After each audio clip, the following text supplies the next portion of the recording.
Boa tarde. Eu gostaria de solicitar a gentileza de todo mundo pegar seus lugares para que a gente possa dar início às atividades agora no período da tarde, agradecendo novamente a presença de todos. Então a gente tem a honra e o prazer de convidar para a palestra o professor Hans Westenbeck, da Universidade de Vitória, na Austrália, no Instituto de Esportes, Exercício e Atividade Física. Então, prazer. Thank you. The next speaker and myself were debating what was the best speaking slot on the day. The one after lunch where people fall asleep, or the one after that when people get so tired they fall asleep as well. So we'll see what happens, but we'll try to make it as entertaining and as insightful as possible for you. In terms of what you will see on the screen, I will present some information on there. I will not necessarily go through all of that information. It is there as background information more than the information that I will talk to. And throughout, I probably will, well, I guess I can split what the presentation is about in two things. Obviously, because this is a conference about SPLIS, I will share with you some of the information that relates to SPLIS and Australia. That's the first part of the presentation. The second part, though, is a little bit of a journey outside SPLIS, but it relates to SPLIS in that I want to look at 4 of the fastest growing economies in the world, including Brazil, compare those with Australia, and then take a look at how competitive those nations are economically and how this relates to being competitive in elite sport. So it's a slight departure from purely looking at SPLIS, but you know, I'll try to give you best of both worlds throughout this presentation. But for you to, I guess, better understand what sport means in Australia, I have to start a little story about my own experience of the Australian sporting landscape. And this story starts in 1993.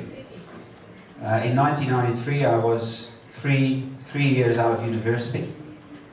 My first job after university in the Netherlands, which is where I'm originally from, was to set up the first postgraduate course in sports management. In those days, the Netherlands were pretty much like we heard this morning, where Brazil was 7 or 8 years ago. Sport was mainly about participation. It wasn't about elite sport at all.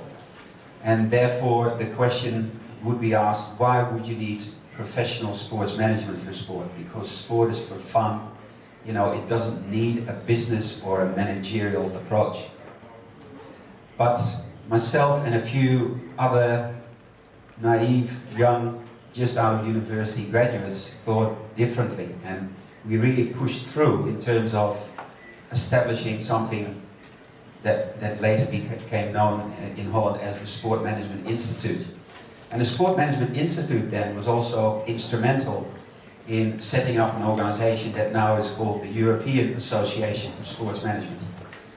The first Congress of the European Association was organized in 1993, and I vividly remember that during that conference, the decision was made that Sydney was going to host the 2000 Olympics. It was actually one of the conference days that this was announced. Little did I know that 6 months later I got an opportunity to move to Australia, to take up a university job in Melbourne, where I still live. And for those of you who know Melbourne, it is a sports crazy city in a sports crazy nation. And this is really where I guess the relevance of my story starts appearing. For you to understand why Australia is so obsessed with sporting success, you should know that Australians define themselves by sport and through sport. It's a very young nation, only just over 200 years of Western occupation, if you like, or Western immigration. The modern Australian, I'm sorry, I'm going to move around a bit. Modern Australia is, just over 2 centuries old. And the only way for those who were sent to Australia, which was a penal colony, was a place where England would send the worst people of its society and, send them to the other side of the world, so they wouldn't have to deal with them. And many of those people were actually really good people, but, in a society where few people make the rules, you don't have much of a say. And those people, even in those early days, tried to, on the one hand, define their own sports, but also play the sports that the English would play, and tried to beat them, beat the mother country, and that is still true today. The fact that Great Britain won so many medals and Australia lost so many is probably more painful for Australia than that they, weren't so successful as they were in previous Olympics. So, in 1994, I came to this country where I moved from a country that was largely based on participation sport, where there wasn't really a culture of high performance sport, to a country that was absolutely obsessed with winning, where sport was something completely different, and where sport was everywhere, all the time, all around. Great for an academic who moves to a country to work in sport, but it was an absolute culture shock when it came to understanding why Australians were so obsessed with winning.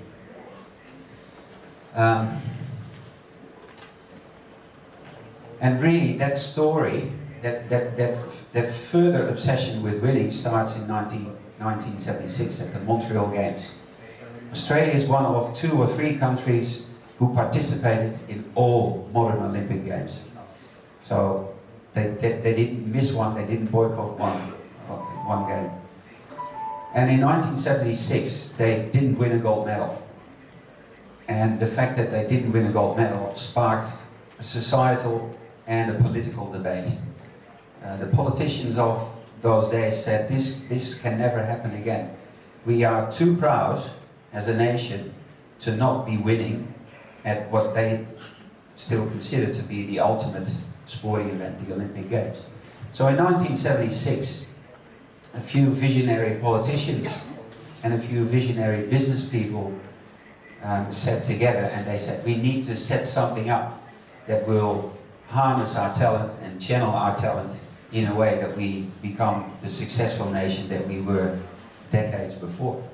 And this thing that they thought of was called the Australian Institute of Sport. Now again, I won't go through all of this.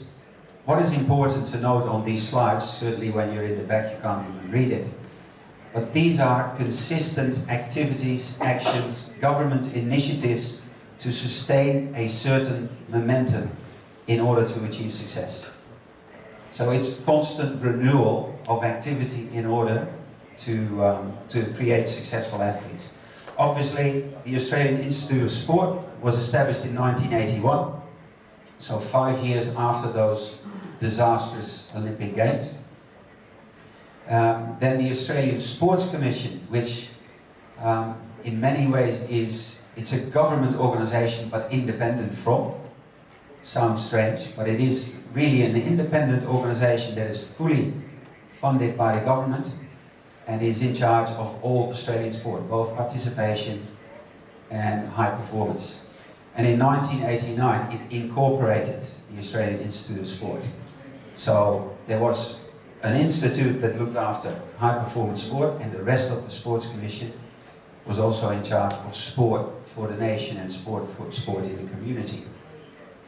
And you can read from the type of policy reports that were put out. Go for gold, maintain the momentum, Olympic athlete program, backing Australia's sporting ability, and so on and so on. It's a constant revival of this high performance attitude.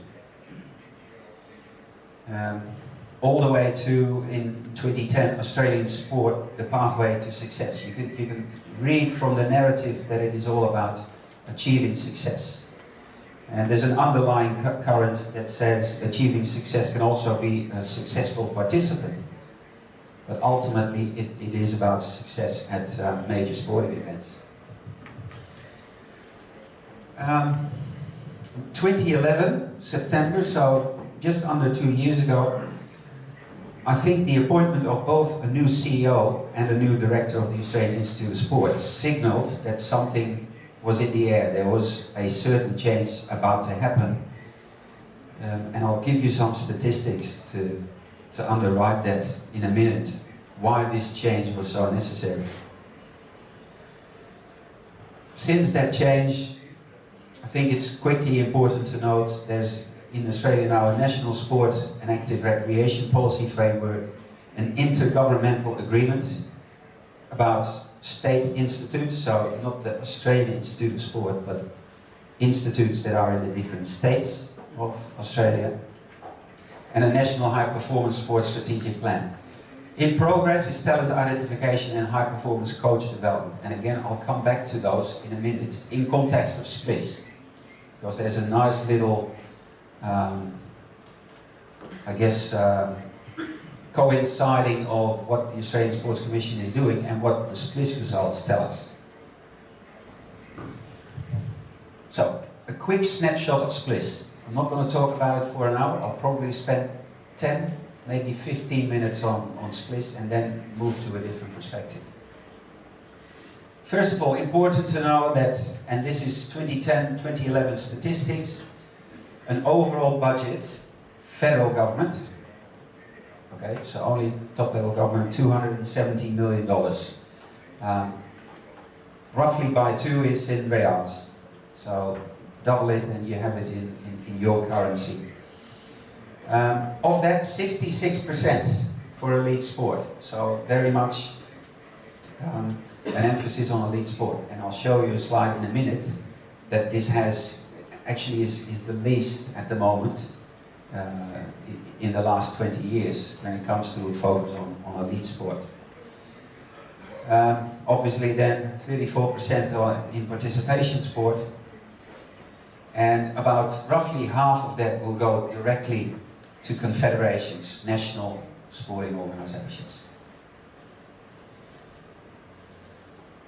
Now, you saw 270, and this is coincidentally very close to 270, but this is the federal government, which is the 176.8 that I mentioned here, but this is extra money for elite sport that comes from state level investments,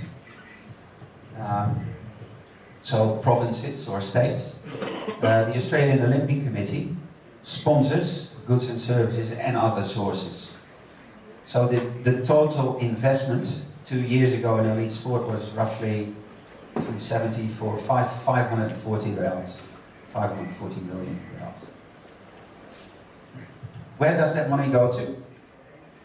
And we've looked at 28 of 50 sports, and as Veerle told us yesterday, Australia is probably the one country in the second SPLIS study that concentrates its investments most. And so if you look at 28 of 50 sports, most of the money goes to athlete training environment, so to facilitate a high performance culture, training camps and competition, which in a way could be included in the training environment, and sports science and medicine support. And this is maybe an interesting one to quickly give you an insight into what my daily life consists of. I'm a dean of a college, but I'm also a dean of an institute called the Institute of Sport, Exercise and Active Living. And this is an institute solely devoted to conducting basic and applied research in sports science, exercise science and active living. And we have a strategic partnership with the Australian Sports Commission and the AIS, and we spend roughly about $1 million, so $2 million a year on joint sports science projects. And at the moment we run 26 different high performance and community sport projects with the Sports Commission. And it's the first partnership of that kind of the Sports Commission with an Australian university. On the one hand, it makes me very happy because it's my university, but the more important realization is that the Sports Commission has conceded that they cannot do all their sports science at home at the Australian Institute of Sport. If you really want to get out of science and get results that deliver on the sporting field, you will have to partner with institutions that specialize in science and that can help you to build your capacity to do those things. Now this is what I spoke about earlier as well. Here you see the lines very close in 2000, which means that there's substantial amount of money going into lead sport and just a little bit in participation sport. And you see those lines are moving away from each other.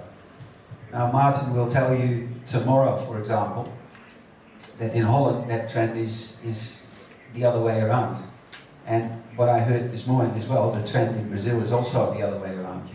You've moved from largely a participation social agenda to one where elite sport increasingly becomes important and gets a bigger slice of the pie. In Australia, it's gone the other way. And it's been driven, obviously, by politics to a large extent. Still, 66-34, but nevertheless, you don't have to fully understand this picture other than knowing that there is largely a two-way system in terms of elite sport. This morning we heard federal, state and municipal were really the three levels of government where action took place.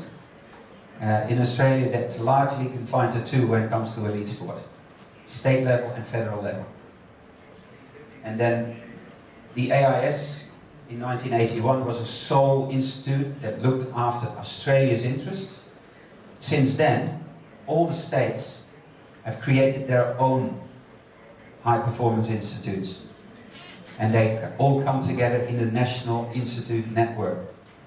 So we have, for example, hockey, which has its high-performance program in Perth. We have aerial skiing, which has its high-performance center in Melbourne, which is 2 hours drive from the winter resorts. Some of you may not even know that Australia actually has snow in winter. So we have mountains high enough to have snow. Again, just a quick insight, and there's only a few things you need to know. This is pillar number 3. So I'll just repeat that as well. Pillar number 1 is finance. And I've shown you how much money goes into elite sport. Pillar number 2 is governance, structure, management, and I've broadly given you the structure, and I'll come back to that at the very end of my presentation, where this structure is heading. Number 3 is participation. Participation as the grassroots and the basis from which you derive your talent. Now, important to know that these are relative figures. These are already only a sub-part of the population. So these are people who are physically active, as opposed to those who are not. So we're not talking about the Australian population, we're talking about a population that's reasonably physically active, who engages in physical activity at least 12 times a year. So once a month, which is not much, but it's better than nothing. And the trend, and this is probably international, the trend is the older you get, the less you participate.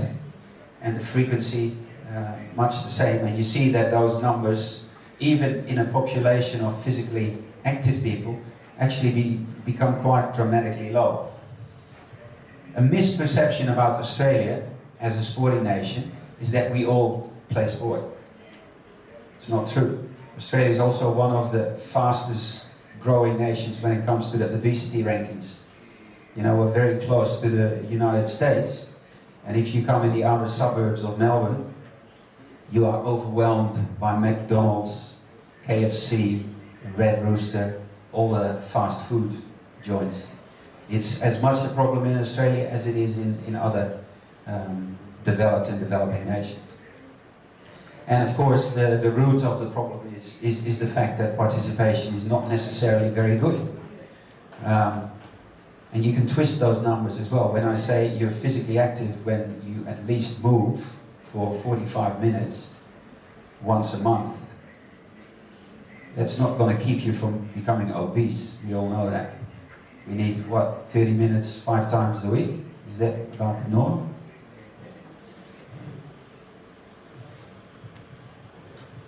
So Australia does have a national policy for enhancing the quality of sports delivery. This is the sport management thing.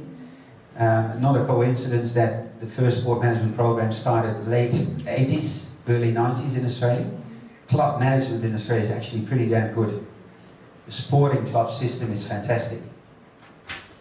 But you can have a fantastic system and not enough participants in it, and then it's still not going to deliver what you need. There's comprehensive resources, but there's certainly not a system that taps the talent that are in those clubs. This is where we come back to the federal and state level intervention, and there's no real integration into the local club-based system. Pillar number 4, talent identification and development. You only have to look at the colors to know how good Australia is in identifying talent.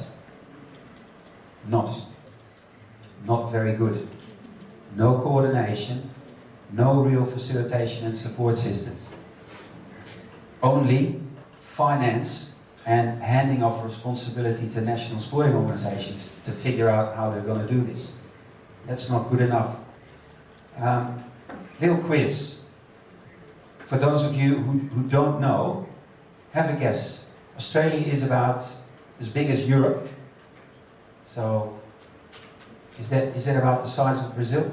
Land mass? Maybe even a bit bigger?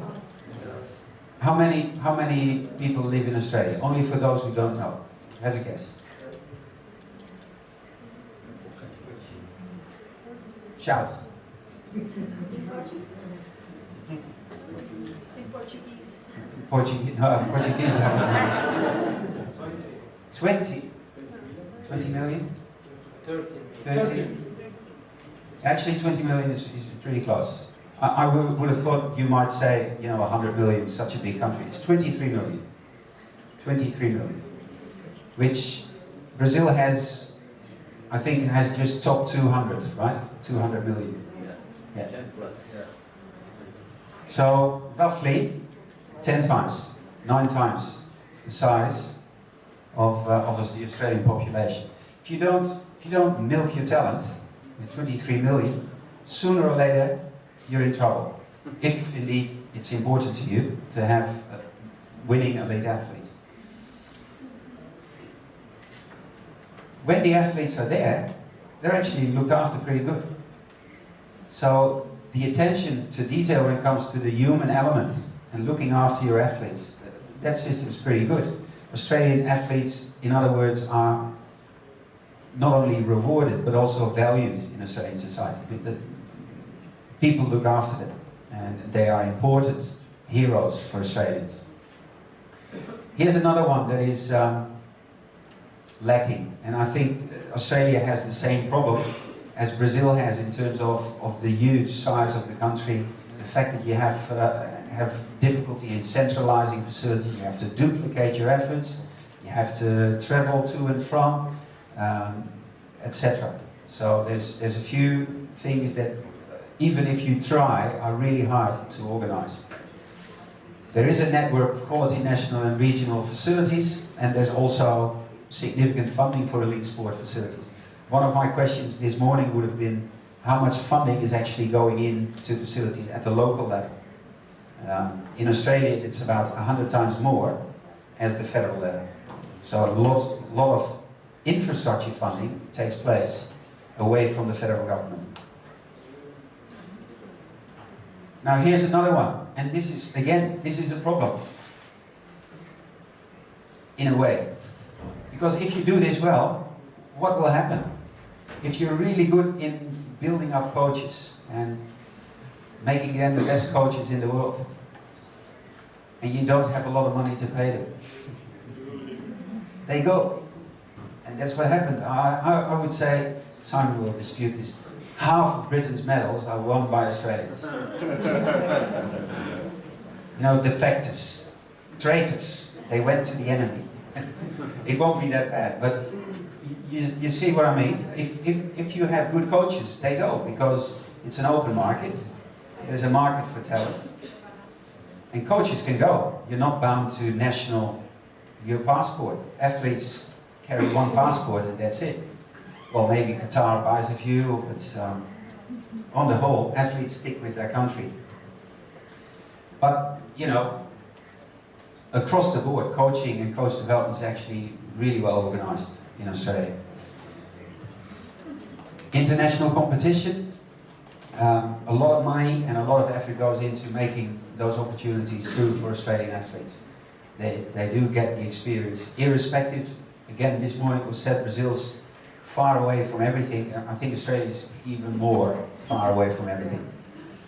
Now, from Melbourne, the closest international city that we can travel to is Auckland, 3.5 hours by plane. And after that, Singapore, 7.5 hours by plane. The closest international city. So it's a long way from everything. So for athletes to get international experience is a big challenge. And I already mentioned this. I think this is a strong point of Australia, and I'll come back to this a little bit later. It's integrated into each pillar of elite sport development. So that's bliss for you. And in summary, and I won't go through all of this, but I guess I can tell you from experience, having been in Australia now for close to 20 years, I've experienced firsthand most of this journey from success to leveling off to now starting to dip, and why this has happened. And as with all good systems, when somebody's really good at something, you start looking to those people, to those teams, to those institutions, or to those nations as an example, and you start copying them. And you pick the best of those systems, you incorporate it into your own, and you build a better system because you are incorporating all the new stuff of the day as well. That really is the summary to my story, that Australia has had such a wonderful, successful system. Built it up from 1981 to 2000, the Sydney Olympics. Extremely successful. Everyone caught up. In Australia, we've been thinking too long that the system was perfect and that nobody could beat us. And competition was increasing. And cultures were changing in terms of high performance around the world. And suddenly you think, gee, what are we going to do? We cannot keep doing what we did in order to maintain the success that we have. And the next part of my story is largely about that. First though, I need you to stand up. Stand up.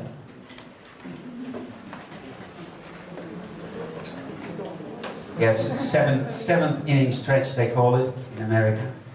So, to the left, to the right, and sit down. Now those who are asleep, sorry I woke you up, but just get the blood flowing again.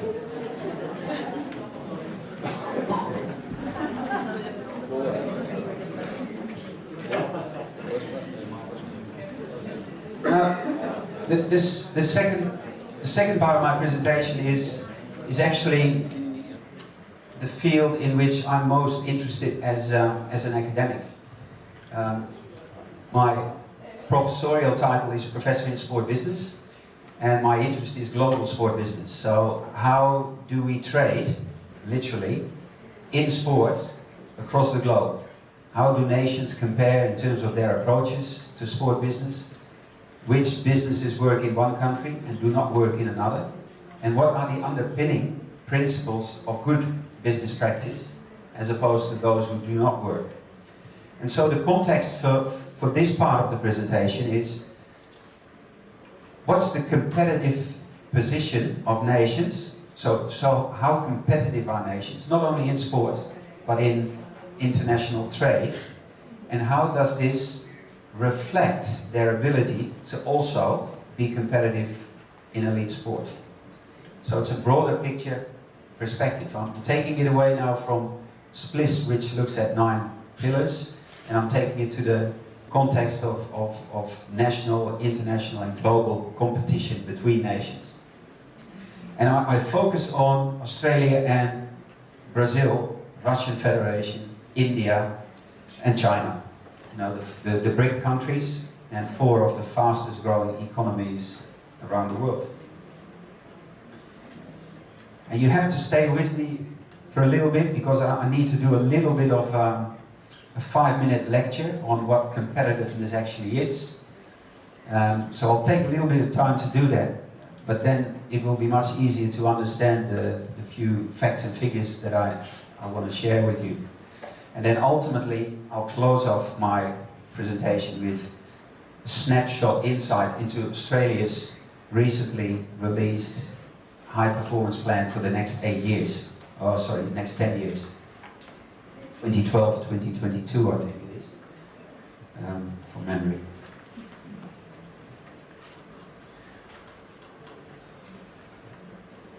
Okay, the World Economic Forum basically defines, let me start again. They produce a list of all nations in the world and they rank them from 1 to last on a number of factors in terms of their competitiveness to do business with. The more competitive you are, the more attractive you are as a nation to trade with. Now, Switzerland is number 1, so if you are in a business that the Swiss are very good at, then you would naturally look to collaborating with them or trading with them for the reason that, you know, everything works in your favor. They have factor, efficiency and innovation factors that are favorable. Now, very quickly, what you need to grasp in that regard is that there's really 3 categories of competitiveness. One is basic infrastructure, resources, macroeconomic stability, so a country in which there's no great currency fluctuations, no great inflation, so very basic foundational things to do business. A stable political climate, you know, no government takeovers, etc. That's factor driven. The second bit is efficiency enhancers. So if you have those basic conditions all right, how can you make it better? How can you be more efficient? And you become more efficient simply by having good education. If people know what they're doing, they do things better, easier, faster. Good markets, both for labor and for trade of goods. So efficient markets to get products from A to B and to get people employed. Easy employment contracts, good pay, etc. And so on. That's efficiency. And then last but not least, if you have the basics, you've become efficient, then in order to take the next level of competitiveness, you have to innovate. You have to use your brain and try to outcompete those who are also efficient. Because if you don't do something extra beyond efficiency, then you will remain only competitive at that level. So countries that have developed to that level, they invest a lot in research and development, in science.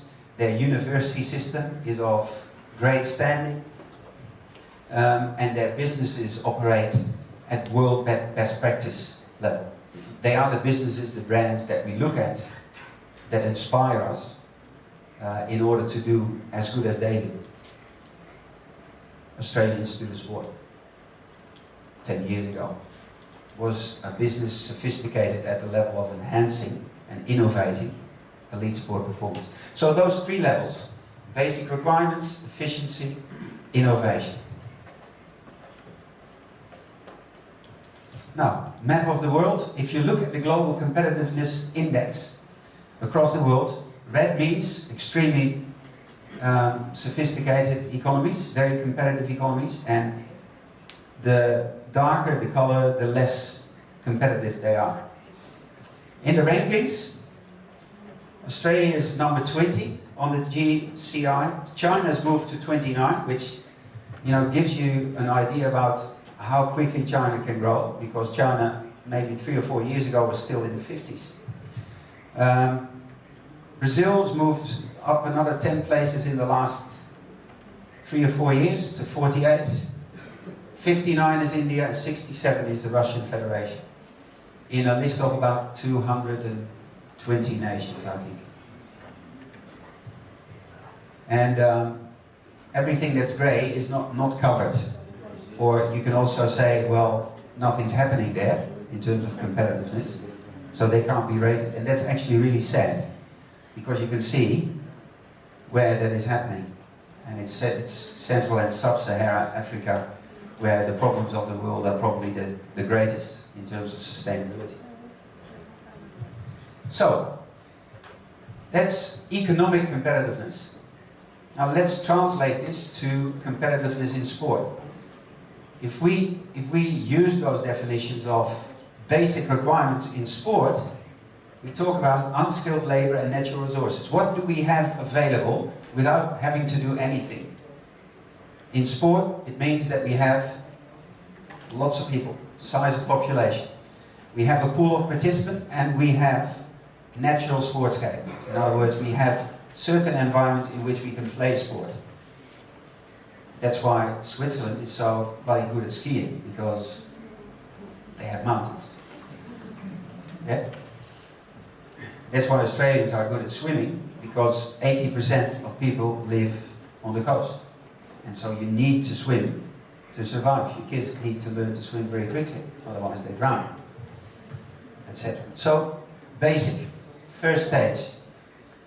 And you see where I'm going. I'm going to give you a list in a minute where those countries are. If you are a bit more advanced in terms of your elite sports systems, you look at systems that have higher education and training, goods markets, investment capital, technology. In sport, this translates to trained athletes and coaches, basic infrastructure for organized competitions, even if it's your local football competition. A basic foundation of technology in high performance sport. If you have athletes who wear their GPS monitors, you play in the sport technology game. It's not very sophisticated these days, but you do. And last but not least, there is a market for high performance sport. In other words, there's a market for people to go to the stadium and pay for it, or for people to watch it on television and pay the television or media company, or for them to generate advertising revenue through you watching sport. It means that there's a market, and a market means that there's money, and money means that it can be invested. And with invested money, you can become more efficient. You can hire better people, etc. And then innovation-driven is on the ability to renew different production processes and different ways of doing the same thing. In sport, this means produce a number of consistently high-performing sport with increasing competition, accelerating technological applications, and significant investment in applied science and innovation in order to remain competitive at that level. So if you start looking at nations and wondering how can I categorize those nations, then those nations who have no developed sport participation system, clubs or schools or universities, and where elite sports success is dependent on size of the population pool, volunteer coaches and natural facilities, then you are, stage one sport or elite sport economy. If you are efficiency driven, where there is a sport participation system that is reasonably coordinated, where there's competitions across states or even national, and where there's a semi-professional spectator market in purpose-built facilities, in other words, not only natural facilities, but gymnasiums, tracks, you are an efficiency-driven country.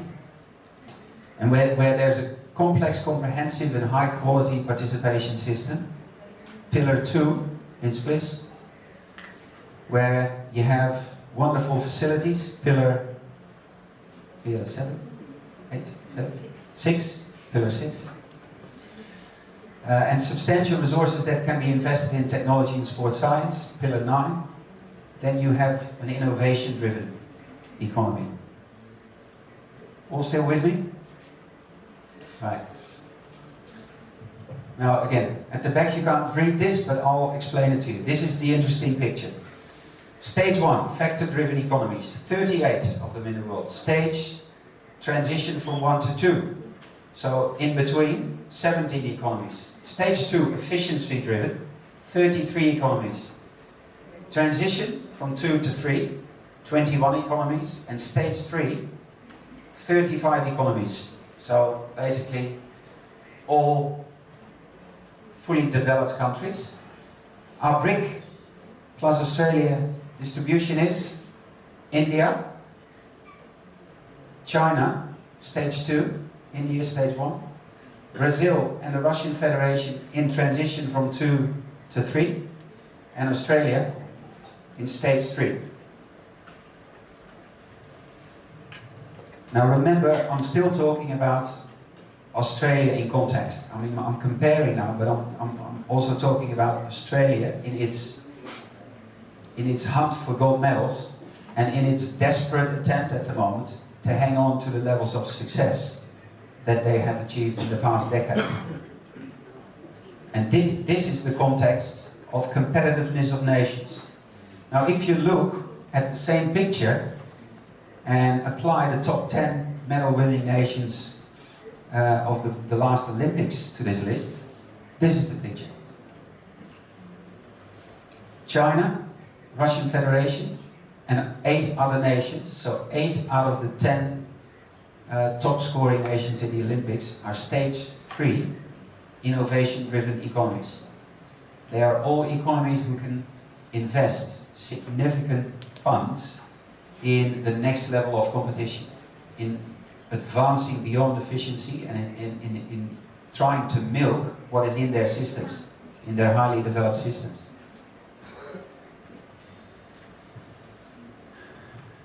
Again, and this I guess is the crux of it, and then I'll finish off with a quick snapshot of Australia's high performance strategy. Australia, 23.5 million inhabitants.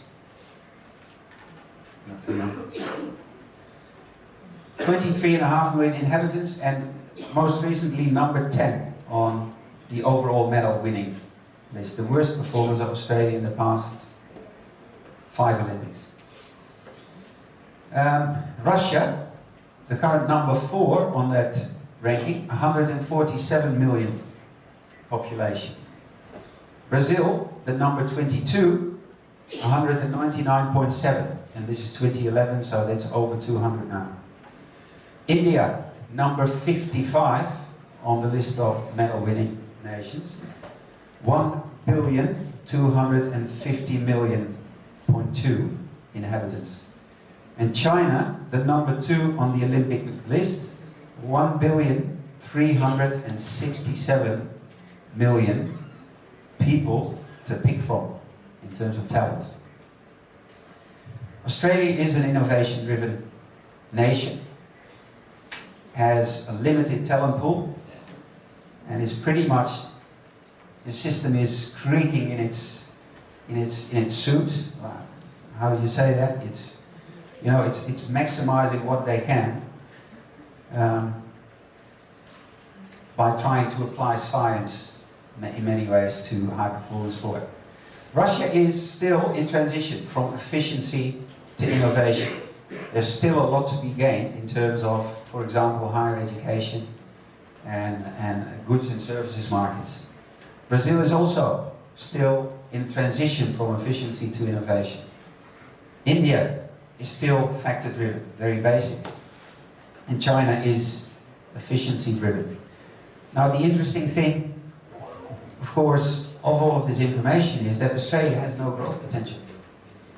The reality of life is that Australia can hardly get more out of its population pool and economy than it currently does. And this is the dilemma in Australia. The Australian population and the politicians expect for Australia, and you'll see that in a minute, to be a top 5 medal winning nation.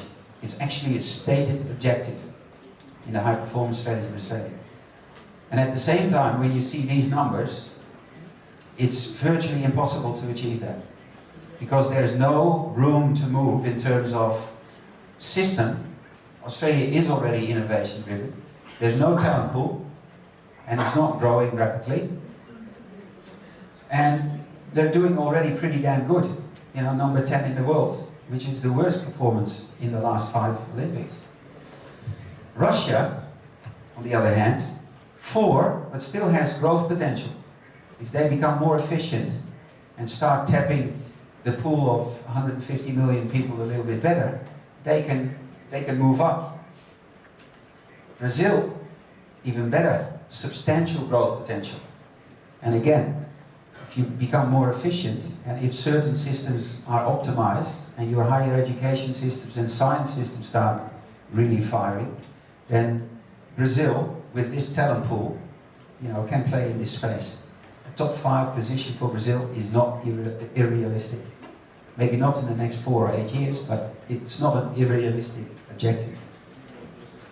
India, obvious, massive growth potential. If they get their act together, and again, it's not an easy thing in a culture where everything is layered and, you know, red tape is rife, and it's really hard to change attitudes and systems. But India has massive growth potential. With a talent pool, potential talent pool of roughly, what is it, 420, 30 times, is that right? No, 60 times Australia's talent pool. And even China, number 2, number 1 last Olympics, still has substantial growth potential.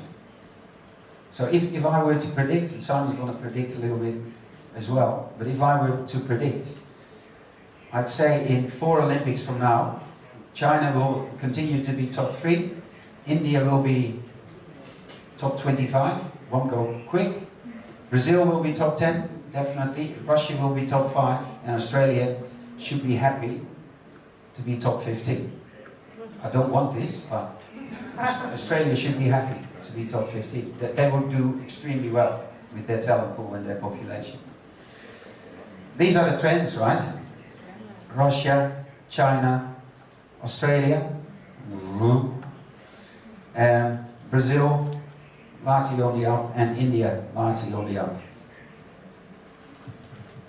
And this is why Australia should be happy, because purple means that your medals per head of population is almost at the highest possible in the world. You know, Australia, in terms of head of population, Norway, Iceland, the Bahamas. Simon? No. Yeah, Bahamas. You know, head of population, performing extremely well. How am I going for time? 50 minutes. I can do this exactly in 1 hour. So, that basically sets the scene, right? I've given you an insight into how our wonderful research instrument called SPLIS applies to Australia, and where they score well, where they don't score as well, and where they fall short. And in many ways, I think for us it's been a wonderful validation that it is a tool that gives you an insight that is actually very true and very applicable to reality. Anyway, that was the first bit. The second bit was about, okay, how competitive are nations internationally, and how does this apply? Economic competitiveness, how does economic competitiveness apply to elite sport competitiveness? Third bit was Australia's in trouble. realistically, when you look at the numbers, and this last bit is, what are we going to do about it? Because the Australian government, the Australian Institute of Sport, and the Australian Sports Commission do realise that something needs to be done. And what they've done, basically, is to come up with what is called Australia's Winning Edge, a game plan from 2012 to 2022, basically moving from world class to world best. This is the trend since Sydney, the most successful games. And again, if you take away the first three, many nations would be bloody happy with winning 35 medals. But if you see this trend, then of course the Australian population is not happy. It's not only about Olympic medals. This is a graph of Australian world champions in selected sports, including Olympic sports. And you can see all the way up to 2008, that trend was alright. 23 world champions, 23, 24, 5, 3. Then in 2009, 2, 20, 2017 and 2012. So also in world championships, the performance has been declining. So the targets for the next 10 years are top 5, Olympics and Paralympics. Top 15, Winter Olympics and Paralympics. Number 1, Commonwealth Games. And 20 plus World Champions annually. Pretty straightforward and measurable targets. I'm going to skip that one. Well,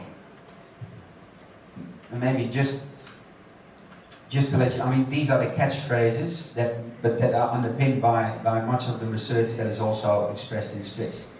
Where are the shortfalls? Where can we further advance our optimization of not only finding talent but developing talent, etc.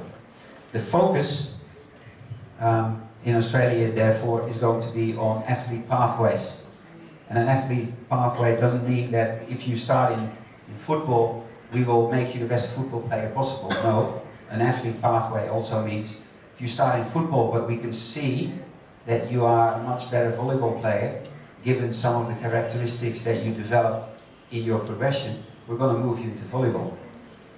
Pathways is all about options and opportunities. High performance coaching. So what we do already very well needs to be elevated to the next level. And there's also a little bit of talk going on in terms of finding private funds to pay coaches to stay at home rather than be bought by other nations to help other nations with medals. And the government cannot afford to do that in terms of the salaries that are being paid for those athletes. So there's very much a move now to seek out public-private partnerships to bring the money into the high-performance coaching space. Leadership and governance, which is in Australia all about integration.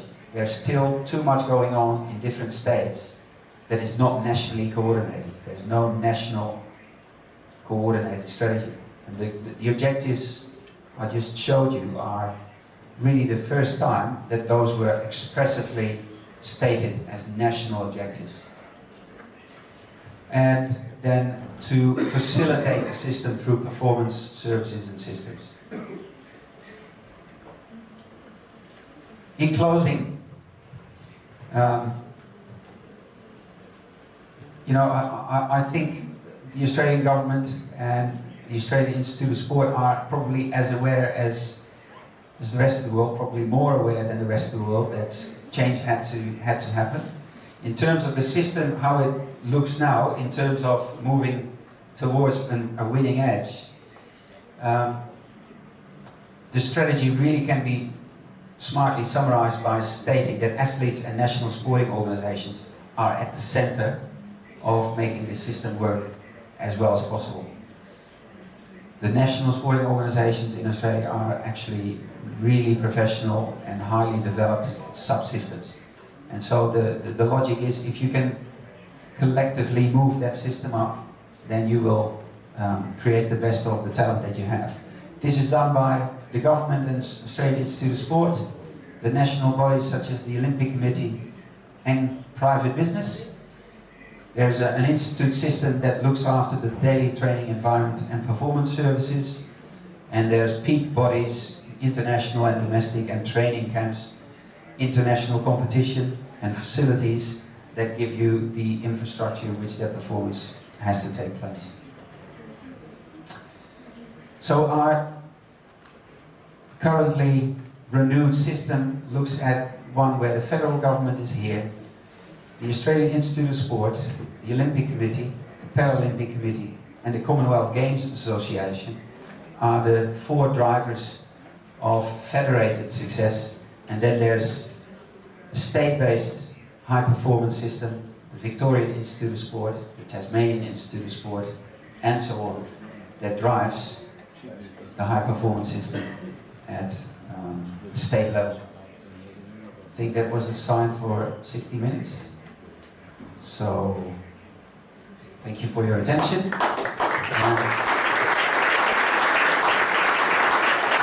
Time for questions.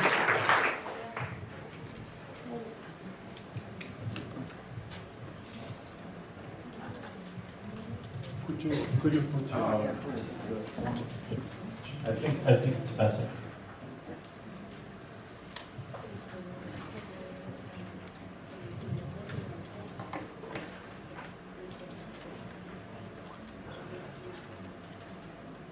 Okay.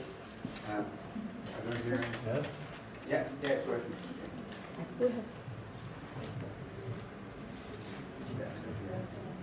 Ok. Yes, Yes. okay. Então, gostaria, em nome dos organizadores, de agradecer a presença do Hans, né, e vamos às perguntas. A professora Maria Tereza Baum, ela pede para o professor falar sobre o programa de seleção de talentos esportivos. Como foi e como é feito atualmente esse programa na Austrália? Seleção de talentos. Yeah. I think this is the one system where Australia now is acknowledging that things are not happening. In the past, this was done nationally coordinated, and the AIS has tried for a while to have 2 or 3 people in full-time occupied with basically setting up a broad-based national system. That very quickly turned out not to be working. For the simple reason that national sporting organizations felt that it was their responsibility to do it, and that you needed specific skills to select athletes in those different sports. And there was also a fair bit of envy and competition going on between the sports, who felt that some sports were taking athletes away from them, and that the AIS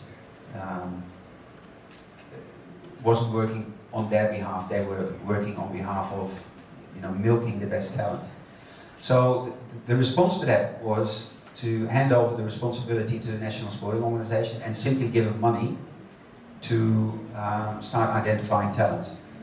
The mistake that was made, and I don't know if it's a mistake or just in a too difficult basket, but there were no real criteria of how talent should be selected and what criteria you would use to bring talent in and how to progress talent. The national sporting organisation was simply given money, and at the end of the year they had to tell the sports commission what programs did you set up and how many athletes came through. So the strategy now is one where the best of those two systems are being combined. How can we nationally coordinate, and what are the pools of talent that you can access, and how do you then, and this is in relation to athlete pathways, how can you then get them as early as possible and then start moving them into sports, rather than them already having made a choice to move into a sport and miss an opportunity to actually direct them into sports that are better suited for them. And maybe a controversial example of what's happening. At our institute, we are progressing a project where we've got about 12 or 13 nations now, an athlete pool of 2,000 and we're looking at genetic markers of elite sport.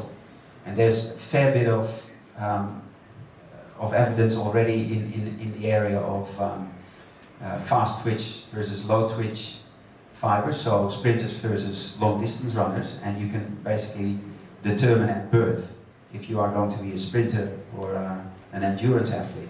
The work that we do is combine 5 or 6 other markers into one analysis to see if we can determine, you know, if an athlete is more suited for indoor football or for volleyball, because of a combination of factors. And that's the type of innovation stuff that is currently going on at our institute.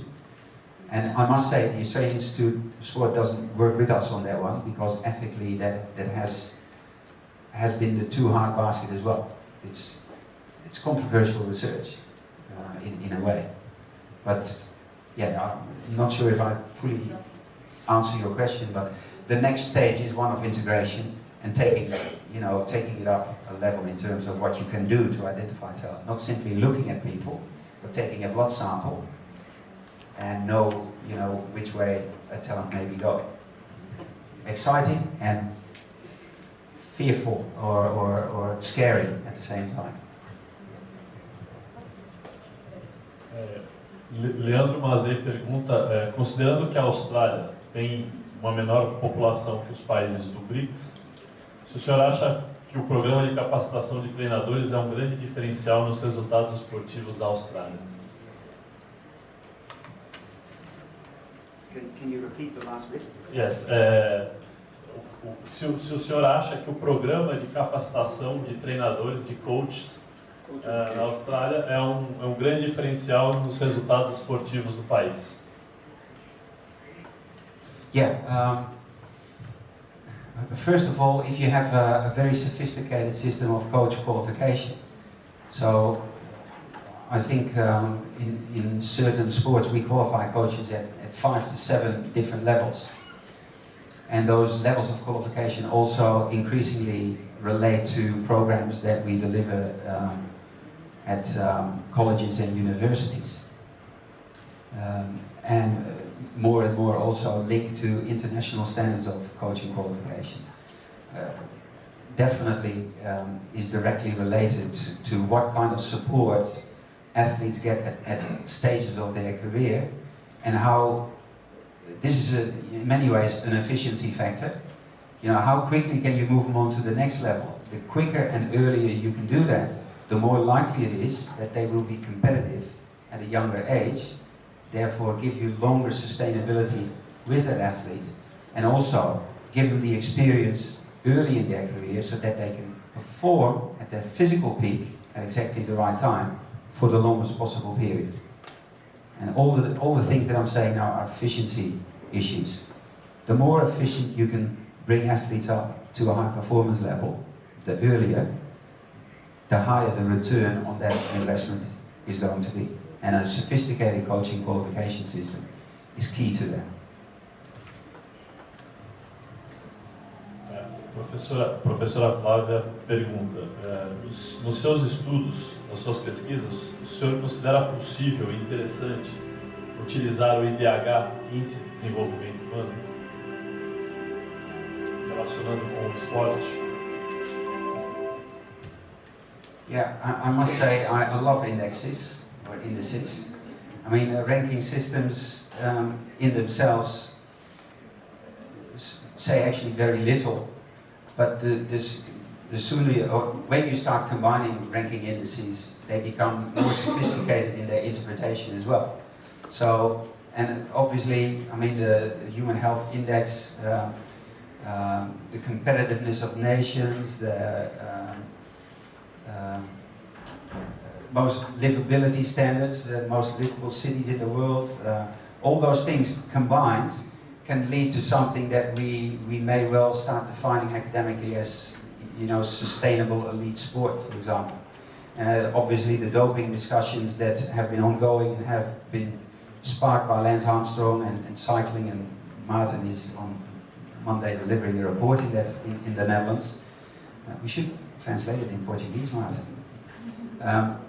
All examples of if you brutally go for high performance and forget to consider the implications that also high performance sport and elite sport can have on the health and well-being of young people, but also later in life, then you're missing the point.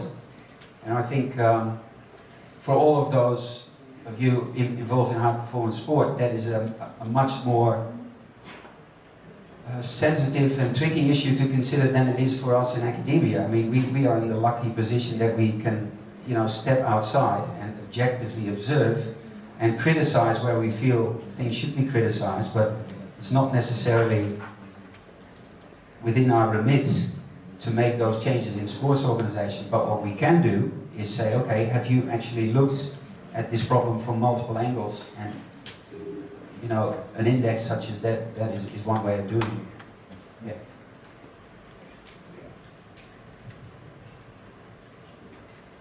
Matheus, aluno de graduação aqui da escola, pergunta para o senhor se existe participação do esporte universitário na detecção de talentos na Austrália, na detecção de talentos na Austrália. O senhor acredita que esse seria um ambiente interessante para essa inclusão dos atletas no esporte? Qual a participação da universidade, do esporte universitário, na formação de talentos para alto rendimento?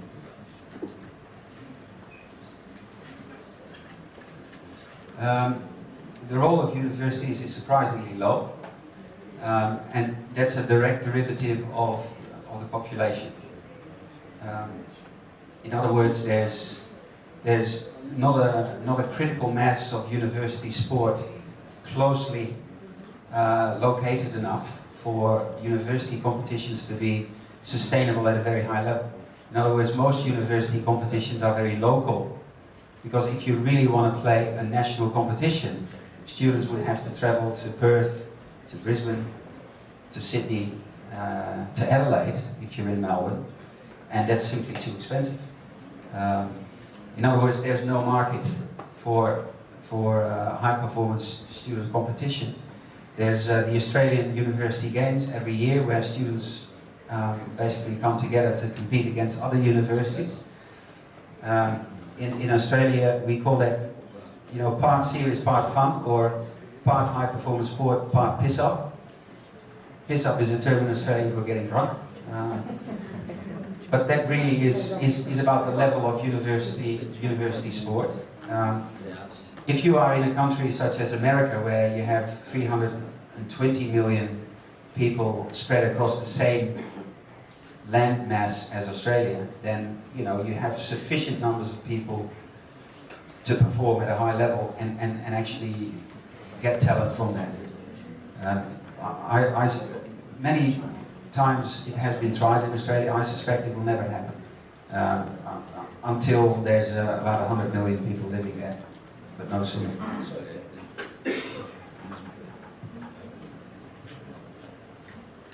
José Arthur pergunta para o senhor qual das organizações mais contribuem na Austrália com os processos de formação esportiva, os clubes ou as escolas?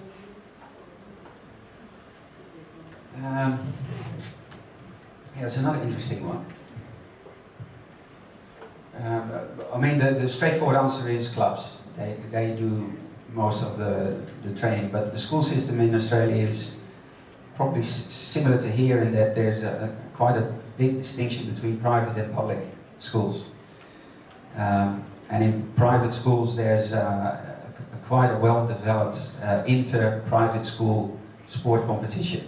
And certain sports are practiced there from basically for historic reasons. Rugby, for example, rugby union, is not a big spectator sport in Australia, or not the biggest spectator sport in Australia, but is hugely popular sport in the private school system. And most rugby talent comes from private schools. And so if you are a private school student, you are almost compulsory participating in Saturday school competitions. If you're in the public system, there's no such thing. And the split is about 70-30, 30% private, 17% public. So in a way, the private system is a little bit of a talent identification system, or certainly a talent development system. because some sports are very popular in that system. But on the whole, this is where Australia lost its way as well. Compulsory physical education, gone. 20 years ago, it was stock standard in the curriculum. And like many developed nations and developing nations, physical education is not considered important enough. Most of us know it's sheer stupidity because your intellectual performance goes up if you, on a regular basis, are physically active. There's evidence for that. But governments don't seem to get that, and Australia is the same. There's no compulsory physical education. Thank you, Hans. I'd like to invite Marissa to give a little gift for the organization.